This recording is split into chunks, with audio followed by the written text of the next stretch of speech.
All right, everyone. We start off today with the censorship problem. Link in the description, archived, of course.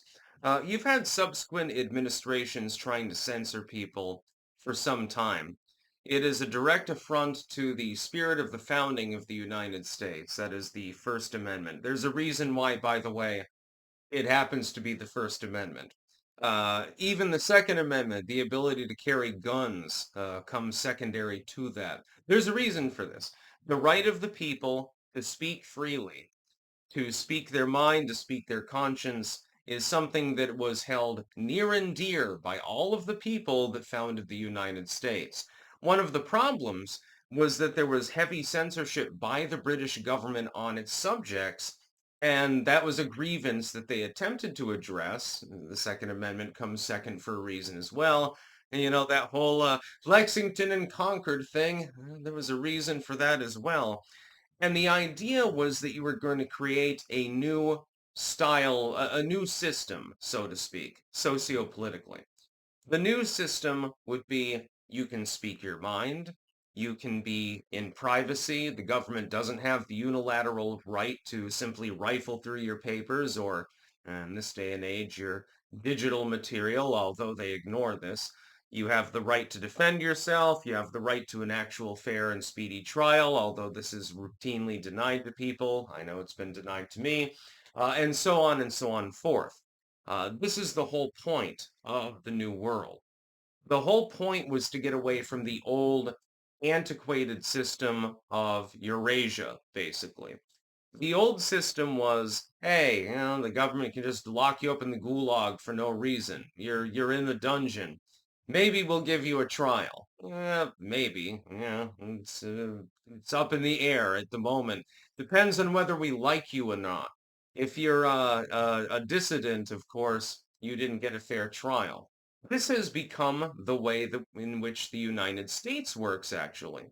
If you are a political insider, then you'll get a fair trial. Don't worry about it too much. You go to a low security facility at worst, maybe pay a fine.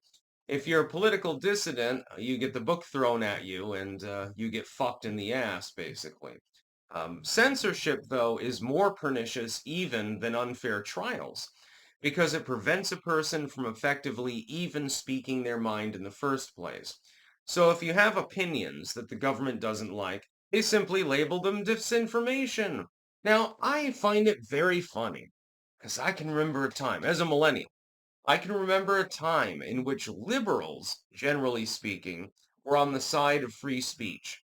And they didn't believe in this sort of thing. They didn't believe that the government should unilaterally, under Bush mainly, George W., strategery. They didn't believe that the government should be able to label something arbitrarily as disinformation or something like that, and then ban it from being said.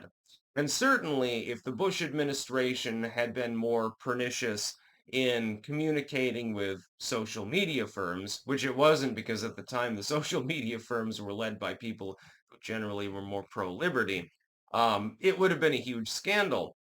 It would have been sort of like the efforts after the Patriot Act by the Bush administration to spy on people's library records. That didn't go over so well. It also fell through. Congress did not allow that. They're like, this is a little bit of a road too far moment, so, that's not going to work. If they had done that at the time, liberals would have cried out treason. And they would have been right, by the way, in doing so. Now, all of a sudden, I find that the concept of free speech somehow is a right-wing concept. Again, hell has frozen over multiple times. I don't even know what's going on politically sometimes these days. It's just massively insane. I was raised in an era in which people on the right wing typically were the ones that were more moralistic. They wanted to impress their beliefs on others, prevent other people from speaking, and so forth. Now I find that it's the liberals that are doing that. Only the beliefs are different. Instead of Jesus Christ, it's some drag queen, I suppose. It's very, very strange, very, very confusing to me, actually, sometimes. Censorship has become a huge problem in the United States, and it's mostly government-led. I'm thinking of a scenario, for example. Hopefully, yeah, I hope this happens so that the liberals will be shocked out of their complacency. I'm hoping that Donald Trump imposes a censorship policy and tries to muzzle not just the legacy media, but private citizens, so that liberals will come out of the woodwork all of a sudden like termites and say, oh my God, this is a terrible thing, free speech. That would be hilarious. It would be one of the greatest times of my life, honestly, to see such a thing. Of course, I would never support suppressing any free speech by private citizens in any way, shape, or form. I don't believe in this disinformation bullshit, misinformation bullshit, more Russia, and all of this other nonsense. All of that is nothing more than propaganda for the most part anyway. That being said, it would be good if there was a cohort of the population that actually appreciated the First Amendment for what it really means. The First Amendment does not protect your right to say hello, because nobody's offended by it. It doesn't protect your right to say, hey, I prefer yams over, potatoes. Nobody cares. Dude, it means absolutely nothing. Nobody's going to, have a stump speech about that and debate you over the relative virtues of yams versus potatoes. Although that would be funny, admittedly. I would certainly attend that speech. That'd be hilarious. No, it protects your right to say, fuck you. It protects your right to say, fuck the president, fuck Congress, fuck the judiciary, fuck everyone. Fuck your mama, go kill yourself, and stuff like that. And that's the whole point of the First Amendment. It's to protect speech that would generally be considered objectionable. Because the idea was that objectionable speech, in many cases, when we're talking about the late 1700s, you got to understand a lot of the speech that would have been considered objectionable was what we would consider relatively rudimentary. It was mere criticism of the government. It was criticism of the courts or something like that. But if you criticize the judge, you get thrown into gulag. If you criticize the crown, you get thrown into gulag. If you criticize parliament, you got thrown in the gulag. And by the way, parliament was the most pernicious of all. It wasn't the king. It was parliament that was the real problem. Most people don't know this. It's a historical fact. They were the ones that ignored the grievances. You have the right to address your grievances.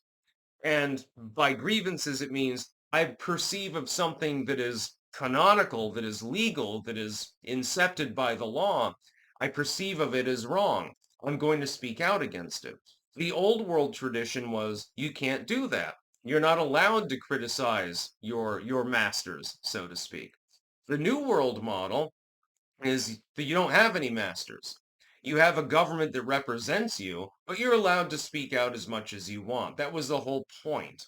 And so censorship is definitely a problem with the United States. It's becoming more of a problem day by day. Even under the Trump administration, it has not gone away. I would love it if it did.